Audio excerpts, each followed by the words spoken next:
Have you ever been on a plane, squeezed into the middle seat, and the person next to you starts clipping their toenails? Okay, maybe not that extreme, but we've all seen some questionable travel behavior. It makes you wonder, when did being a polite traveler become a thing?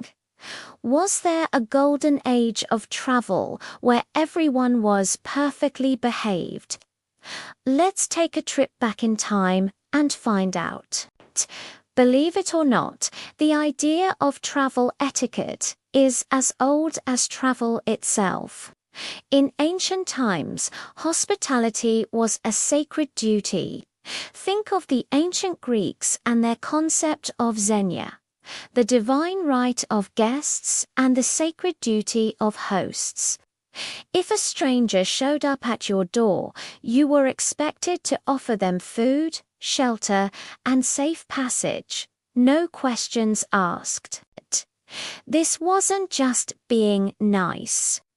It was a fundamental rule of society, believed to be enforced by the gods themselves. To be a bad host or a disruptive guest was to risk divine wrath. So your first travel rulebook was basically "Don't anger Zeus."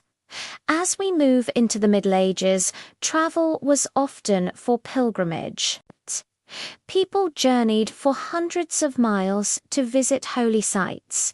These journeys were tough and dangerous, so travelers relied on a shared code of conduct. They banded together in groups for safety, sharing resources and protecting one another from bandits. Monasteries and inns along the way became crucial stops, offering refuge. The etiquette was based on mutual survival and shared faith. You were polite because your life and your soul might literally depend on it. The real game changer was the Grand Tour in the 17th and 18th centuries. This was the original gap year where wealthy young European gentlemen would travel across the continent to soak up art, culture, and history. Suddenly, travel wasn't just about survival or religion. It was about education and social status. This is when the first formal guidebooks on travel etiquette appeared. They weren't just about where to go, but how to act. They advised on everything from how to address foreign nobles, what to wear at the opera, and the proper way to appreciate a Renaissance painting. Being a polite traveler was a sign of sophistication and good breeding. It was how you showed you belonged to the elite. Then came the Industrial Revolution and the dawn of mass tourism. With the invention of railways and steamships in the 19th century, travel was no longer just for the rich. The middle class could now afford to see the world, or at least the next country over. This created a whole new set of challenges. Crowded train carriages and bustling seaside resorts required new rules. People had to learn how to queue, how to respect public spaces, and how to interact with strangers from different backgrounds in close quarters. Victorian society, with its strict emphasis on manners, applied these rules rigorously to travel.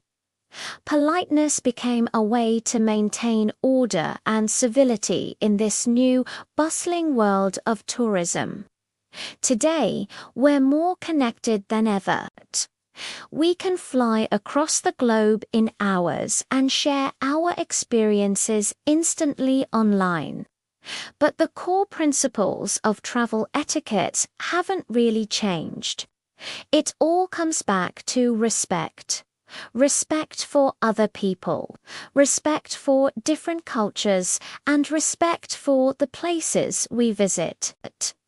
Whether it's keeping your voice down on a quiet train, dressing modestly when visiting a temple, or just giving a friendly smile to the person sitting next to you. These small acts of politeness make the journey better for everyone. They're the modern-day version of that ancient code of hospitality. So the next time you travel, remember that you're part of a long and fascinating history. Being a polite traveler isn't just about following rules.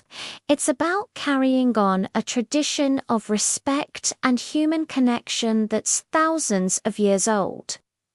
What's the best or worst travel etiquette you've ever witnessed? Let me know in the comments below. If you enjoyed this journey through time, please hit that like button and subscribe for more content. Thanks for watching and happy travels.